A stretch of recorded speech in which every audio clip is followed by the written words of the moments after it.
നമസ്തേ. ഈ വീഡിയോ കാണുന്നതിൽ പലരും യോഗ ചെയ്യുന്നവരായിരിക്കും, ആസനാസ് ഡെയിലി പ്രാക്ടീസ് ചെയ്യുന്ന ആൾക്കാരായിരിക്കും.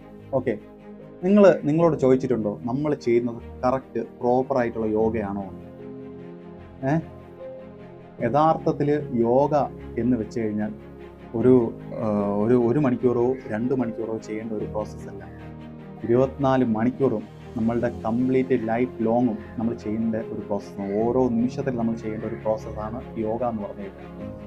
എന്ന് വെച്ചാൽ ചേർച്ച, ശരീരവും മനസ്സും ചേർന്നിരിക്കുന്ന ഏതൊരു അവസ്ഥയായിരുന്നാലും അത് യോഗയാണ്. ഇപ്പോൾ എക്സാമ്പിൾ, നമ്മളൊരു വണ്ടി പോയിക്കൊണ്ടിരിക്കുമ്പോൾ നമ്മൾ ആസ്വദിച്ച് വണ്ടി ഓട്ടിക്കാന്ന് വയ്ക്കുക. അത് ഫീൽ ചെയ്യണം, അതിൻ്റെ കാറ്റടിക്കുന്നതും വണ്ടി ഓട്ടിക്കുന്നതും ആക്സിലറേറ്റർ കൊടുക്കുന്നതും ക്ലച്ച് പിടിക്കുന്നതും ഇതിനെല്ലാം ആസ്വദിച്ച് അതിൽ ശ്രദ്ധ കൊടുത്ത് നമ്മൾ ചെയ്യുകയാണെങ്കിൽ അത് യോഗയാണ്. കുളിക്കുന്ന സമയത്ത് നമ്മളുടെ ശരീരത്തിൽ വീഴുന്ന ഓരോ തുള്ളികളും, ഓരോ വെള്ളത്തിൻ്റെ ഓരോ തുള്ളികളും നമ്മൾ ഫീൽ ചെയ്ത് നമ്മൾ കുളിക്കുകയാണെങ്കിൽ അത് യോഗയാണ്.